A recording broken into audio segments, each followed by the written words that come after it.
ഞാൻ ഇന്നലെ വീട്ടിൽ പോയിട്ടുണ്ടായിരുന്നു കേട്ടോ. മിനിഞ്ഞാന്ന് വീട്ടിൽ പോയതാണ് ശനിയാഴ്ച. അപ്പം അമ്മ കുറേ സാധനങ്ങളാക്കി തന്നിട്ടുണ്ട്. ഇതെന്താണെന്നറിയാം,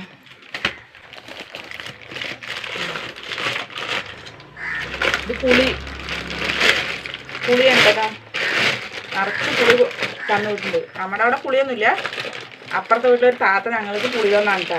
വെറുതെ തന്നാണ്. അമ്മ അതിൻ്റെ കുരുവൊക്കെ എടുത്തിട്ട് അത് കളഞ്ഞിട്ട് ഇതാ എനിക്ക് ഇത്രയും പുളി തന്നുണ്ട് കേട്ടോ. നല്ല ഫ്രഷ് പുളി, ഈ പ്രാവശ്യത്തെ പുളിയാണ് കേട്ടോ. അപ്പുറത്തെ വീട്ടിലൊരു താത്ത പുളി തന്നാണ്. സ്പെഷ്യൽ എന്ന് പറയാ ഇത് ഓമക്കായി. ഇതെവിടെ നിന്നറിയോ? വയനാട്ടിൽ നിന്ന് കൊണ്ടുവന്നാണ് കേട്ടോ എൻ്റെ അമ്മായി. അപ്പം എനിക്ക് ഓമക്കായി അവിടെ നിറയുന്നുണ്ട് ഓമക്കായി. അതിലത്തെ ഒരെണ്ണം എനിക്ക് തന്നു. ഞാൻ മുറിച്ച് നോക്കി, ചുവപ്പ് കളർ ഉണ്ടോ, പഴുക്കാനായി. ഇത് ഉണ്ണിത്തണ്ടിട്ടാ, ഒരു കഷ്ണം എടുത്തുള്ളൂ.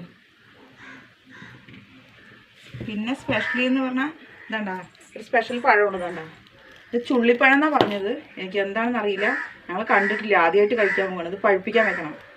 3 പടല കൊണ്ടുവന്നിട്ടുണ്ടായിരുന്നു. അതിലത്തെ ചെറുതൊന്നും എടുത്താണ് ഞാൻ. ഇതണ്ടാ, വണ്ണമില്ലാത്തത്, നല്ല മൂത്തിട്ടുണ്ട്. ഇത് ഈ പഴത്തിൻ്റെ പേരറിയാവുന്നവരൊന്ന് കമൻറ്റ് ചെയ്യാട്ടാ.